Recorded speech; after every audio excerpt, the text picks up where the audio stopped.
네, 매주 목요일 이 데일리 브리핑에서는 퀀텀 F&A의 최은하 대표를 모시고 시시각각 변화하는 전반적인 경제 흐름을 따라가 보는 시간을 갖고 있습니다.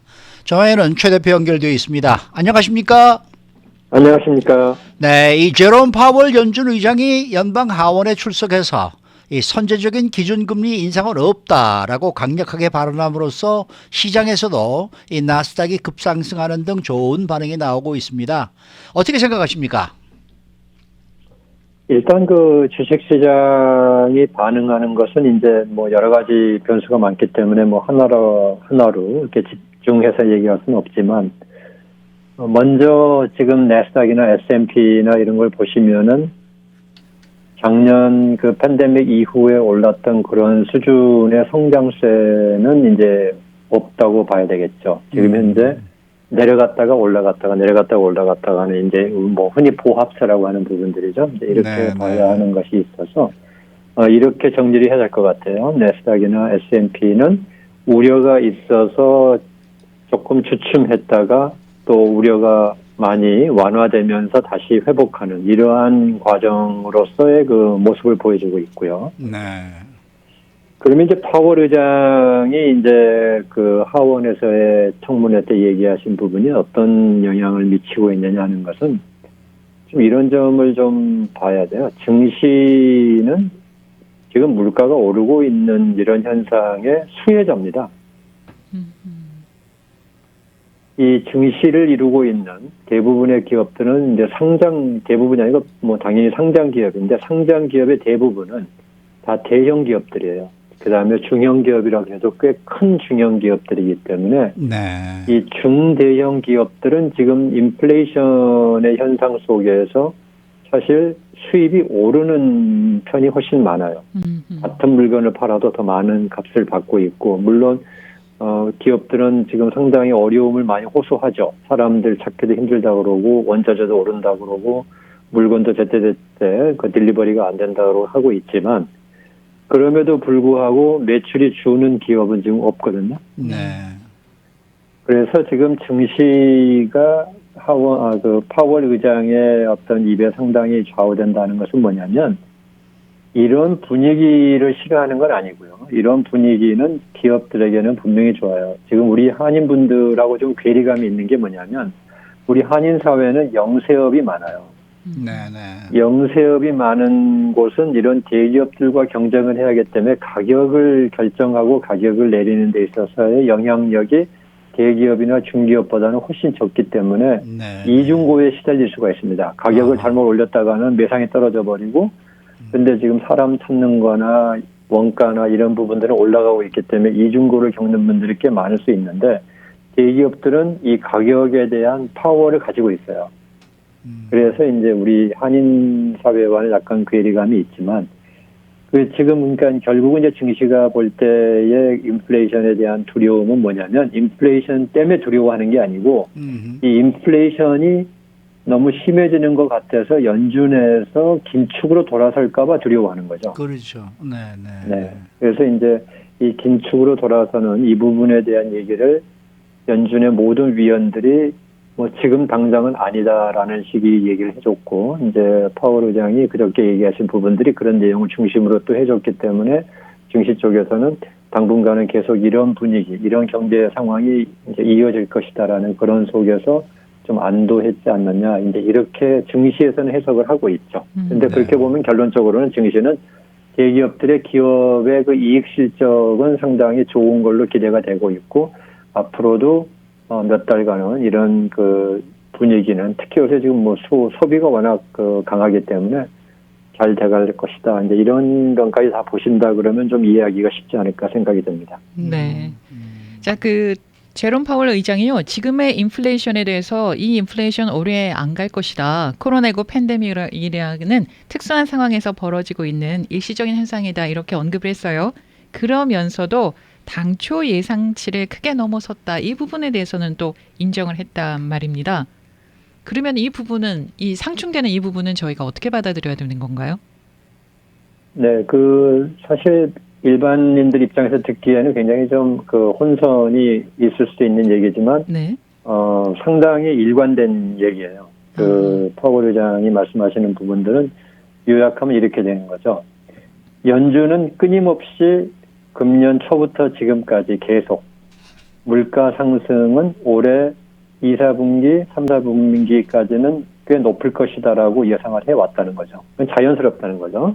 경제 개방이 되니까 예. 그동안에 모여있는 그 저축이라든지 그 다음에 그 부양안에서 따른 여러 가지 이제 그 실업수당도 올라갔고 그 다음에 현금도 지급하고 했기 때문에 경제 개방이 되면서 당연히 물가 상승은 될 것이다. 이것에 대해서는 뭐 자연스럽게 보고 있기 때문에 여기에 대해서는 뭐 당연하다. 그런데 이 자연스러운 물가 상승은 어느 선을 넘어서서 조금 지나치게 올라갈 수 있다. 이것까지도 또 자연스럽다는 거죠. 근데 이 자연스러운 현상이 그러니까 물가가 올라갈 건데 소비가 늘어나면서 물가가 올라갈 건데 물가가 올라가는 게 좀 지나치게 올라가는 수준이 오는 것까지 자연스러운데 이게 결국은 다시 정상 수준으로 돌아올 것이다. 왜 돌아오느냐면은 경제의 원리죠. 수요 부분은 일시적인 그 보복성 수요가 채워지고 나면은 이제 자연적으로 감소할 것이고 예를 들면 이런 거예요. 식당을 못 가봐가지고 막 목말라 했던 분들이 보통 때 같으면 한 달에 서너 번 정도 외식하시는 분들이 요새 같으면 일주일에 두세 번씩 외식을 하실 수 있는 거예요. 그동안에 너무 막혀 있었으니까 답답했으니까. 네. 근데 이게 인간의 본성으로 볼 때 그게 오래 못 간다는 거죠. 결국은 다시 옛날만큼은 한 달에 서너 번 정도 가는 걸로 돌아갈 것이라는 거고요. 근데 이제 그 사이에 가격이 올라갔기 때문에 공급은 늘어납니다. 가격이 올라가면 당연히 이제 돈을 더 벌 수 있구나. 이런 것 때문에 공급 쪽이 올라가기 때문에 이 공급은 늘어나고 수요가 올라가는 속도가 줄어들게 되면은 자연스럽게 다시 가격이 하락하는 현상이 다가올 수 있다. 그러면서 이제 거기서 균형점을 찾게 된다고 보는 건데, 그래서 연준이 볼 때는 지금의 인플레이션 현상은 뭐 당연히 예상했던 거기 때문에 그대로 놔둘 것이다. 그런데 이제 이번에 파월 의장이 얘기하신 부분 중에 조금 사람들이 관심을 갖게 된 게 뭐냐면, 우리가 자연스럽게 예상했던 그 수준보다는 좀 높아서 약간 좀 놀랐다, 이런 얘기를 하신 거죠. 예. 네. 근데 예상한 수준보다도 높았다고 얘기를 하면서 뭐라 그랬냐면, 또 그것도 그럴 수 있다. 이렇게 얘기를 했어요. 그것도 그럴 수 있으니까, 우리가 예상보다 좀 더 높은 수준으로 나오는 것이기 때문에 약간의 경각심은 생겼지만, 이 경각심 때문에 지금 연준의 경제 정책을 바꿀 만한 수준은 아니고 그런 때도 아니다라고 얘기를 한 거죠. 그런 것이 이제 이번에 결론이어서 결국은 마지막 방점은 어디로 흘러가는 거냐면, 현재까지 연준이 보고 있는 경제 상태는 예상에서 크게 벗어나지 않고 있다라는 것이 방점이에요. 그러니까 이제 상충되는 것 같지만 뭐 이 정도 있을 수 있어. 그런데 조금 더 아프다. 우리가 뭐 병원에 가서 이제 되게 외과 수술을 하시면은 되게 의사분들이 별로 안 아플 거예요 하는데 수술하고 나면 되게 아프잖아요. 네. 그런 것처럼 이제 지금 이 정도의 물가는 오를 거다 했는데 실제로 보니까 우리는 피부로 많이 느끼지만 연준에서 볼 때는 뭐 그 정도는 원래 그래요. 뭐 이런 식으로 해석하시는 게 아마 가장 쉽게 해석하실 수 있는 부분이어서 이제 그런 부분을 보시면은 연준은 앞으로도 최소한 9월까지는 별로 놀라지 않고 기다릴 것이다라는 그런 분위기를 보여줬던 거고요. 이제 그런 점에서 앞으로 한 2, 3개월간의 물가의 흐름과 그다음에 공급의 흐름, 이제 이런 것들을 좀 보셔야 되는데 벌써 이제 그런 조짐이 뭐 몇 군데서 나타나죠. 이렇게 많이 특히 이제 연준 파월 의장이 아주 관심 있는 분야가 중고차 가격이에요. 중고차 같은 경우는 이게 뭐 그렇게까지 많이 올랐는데 그게 얼마나 오래 가겠느냐 이런 식의 암시를 했는데 오늘 나온 물가 지표 보면은 벌써 이제 중고차 가격이 많이 내려가죠. 내려갈 수밖에 없는 게 중고차 가격이 올라갔다 그러니까 가지고 계신 분들이 파시려고 하시는 분들이 더 빨리 팔게 되죠. 빨리 팔게 되고 네. 또 사겠다는 분들은 이렇게 올랐으면은 내가 좀 이따 차를 사지 이제 이렇게 되는 거거든요. 이건 뭐 자연스러운 시장의 수요 공급 현상이니까. 그렇겠죠. 네. 네네. 그래서 이런 면에서 보면 이제 종합적으로 말씀드릴 때 결국은 연준 의장의 의견을 보시면 하여튼 지금은 성급한 결론을 내릴 수 있는 단계는 절대로 아닙니다. 절대로 지금 성급한 결론을 내려서는 안 되고 계속 서로 관망할 수밖에 없는 그런 상태인데 조금 더 관망해서 조심스러운 관망이 나왔다. 이 정도로 해석을 하시는 게 타당하다고 생각을 합니다. 네. 이 제롬 파월 의장이 이제 현재 나타나는 인플레이션은 일시적인 현상이다. 뭐 이렇게 이제 발언을 했음에도 불구하고 지난달에 주택 중간 가격이 무려 24%나 올랐습니다. 이게 1999년 이후 최대 상승폭이었고 앞으로도 이 주택 가격이 계속적으로 오를 것이다라는 예측이 나오고 있는데 주거 비용이 오르면은 또 소비자 물가 지수 CPI도 오를 수밖에 없지 않겠습니까? 이렇게 되면은 정말 인플레이션에 대한 걱정 하지 않아도 되는 겁니까? 네, 이게 저희가 이제 주택 부분을 가지고 보면은 많은 분들이 좀 이해하기가 어려운 부분이 있어요. 뭐냐면 주택 가격 자체는 물가에 반영이 안 됩니다. 아하, 네. 네, 주택 가격은 물가에 반영이 되는 게 아니고 주택을 임대하는 비용이 물가에 반영이 되는 거거든요. 아하, 네. 그러면은 지금 주택 가격이 오르는데 그러면 주택 가격이 오르는 것만큼 렌트가 올랐느냐 하는 그 부분을 보셔야 되는데 렌트는 뭐 그냥 정상 수준으로 오르고 있어요. 뭐 이렇게 아주 폭등하지 않습니다. 그럼 이유가 뭐냐?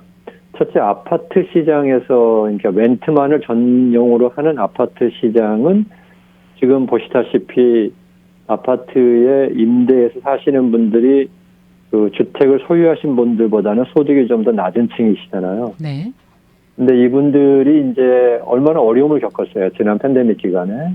그러니까 그런 상태에서 렌트를 올린다는 게 사실 좀 힘들었던 부분이 많이 있죠. 아파트 지금도 렌트를 못 내시는 분들이 뭐 1,100만이다 이런 통계도 나오고 있고 이 정도이기 때문에 렌트 가격은 안 오르고 그러면 주택 가격은 어디에서 물가에 반영이 되느냐면은 주택을 자기가 살고 있지 않고 만약에 내가 살고 있는 내 집을 임대를 줬을 때 얼마를 받을 수 있을까라는 걸로 환산을 합니다.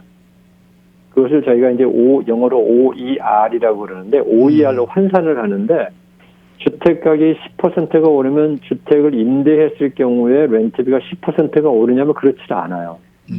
왜 그러냐면 주택 가격이 오르는 이유 중에 가장 큰 게 뭐냐면 초저금리거든요. 네. 그렇죠. 초저금리이기 때문에 주택을 갖고 계신 분들이 한 달에 페이먼트 내는 것은 그렇게 늘지 않는 거예요. 가격이 올라도.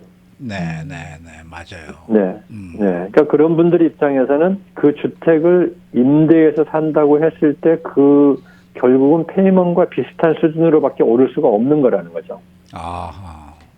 그래서 주택을 임대로 전환했을 경우에 받을 돈도 그렇게 오르질 않아요. 아. 그래서 지금 CPI나 또는 이제 연준이 좋아하는 PCE나 이런 레이쇼에서 보시면 가장 많은 비중을 차지하는 게 주거 비용이에요. 그건 맞습니다. 그런데 주거 비용은 상당히 안정이 돼 있는 상태예요. 상대적으로 보면 다른 물가에 비해서. 그러니까 이제 그런 면에서 주택의 중간 가격이 연중 24%가 올랐다. 이 부분이 그러면 임대료가 24%가 올랐으면은 이건 아직은 아닌 거죠. 근데 임대료는 그렇게 오르진 않았어요. 그러니까 그런 면에서 이제 한 가지 그 주택 가격의 상승과 이런 차이가 있고 두 번째는 기존 주택 판매, 그러니까 살고 있는 집을 파는 것이 벌써 4개월 연속 지금 판매가 하락하고 있고요. 그 다음에 신규 주택, 새로 지은 주택도 지금 2달 연속 하락하면서 지금 주택 가격의 오름세도 주춤한 모습을 보여주고 있는데 뭐 당연하게 생각하는 거죠. 왜냐하면 근교 지역으로 나가겠다는 분들도 이제 다시 경제가 개방되면서 고용주들이, 기업들이, 회사들이 그 직원들을 다시 돌아와라, 일을 해라 그랬더니 이제 외곽으로 빠져나가는 것이 불편해지는 일이 나타나기 시작하는 거죠.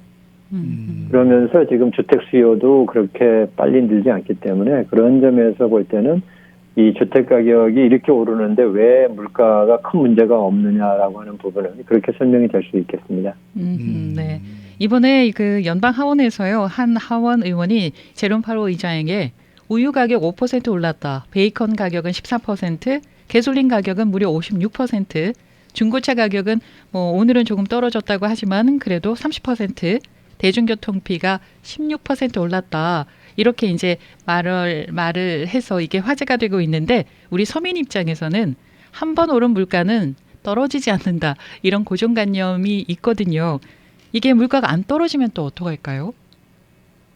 안 떨어지면은 소득이 올라가면 되겠죠.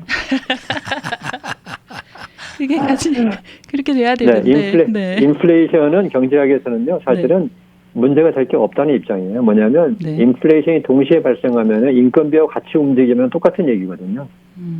물가가 5% 오르는데 인건비가 5% 오르면 사는 데는 아무 변화가 없는 거거든요. 근데 이제 인플레이션이 왜 문제가 되냐면 물가가 오르는데 인건비가 안 올라서 사는 게 힘들어지는 거죠.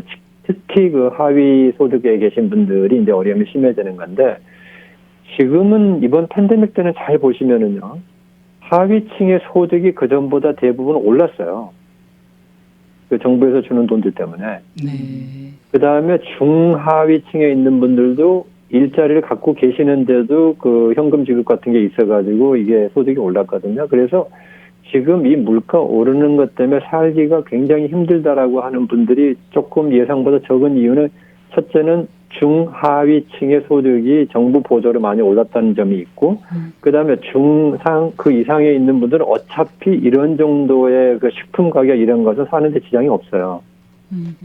그래서 이제 물가가 이렇게 올라도 지금 뭐 도저히 살기 힘들다, 뭐 이렇게 해서 도저히 뭐 살 수가 없다, 이런 얘기가 안 나오는 이유인데, 이제 문제는 이제 9월 이후에 그 실업수당 보조가 없어지고 이제 이럴 때 어떻게 될 거냐 하는 부분인데, 경제적인 전체적인 측면에서 볼 때는 이런 부분이 나타나게 되면 결국은 수요 감소가 되면서 가격도 또 조정이 될 것이다. 이제 이렇게 보는 시각이 더 좀 지배적이에요. 특히 그 식품 가격은 한 번 오르는 물가가 안 떨어진다는 얘기는 없어요. 식품 가격은 등락이 굉장히 심합니다. 그래서 알겠습니다. 그런 것도 좀 보실 필요가 있을 것 같아요. 네. 네. 오늘 말씀 잘 들었습니다. 네, 감사합니다. 네, 지금까지 퀀텀 FNA의 최은하 대표 함께했습니다.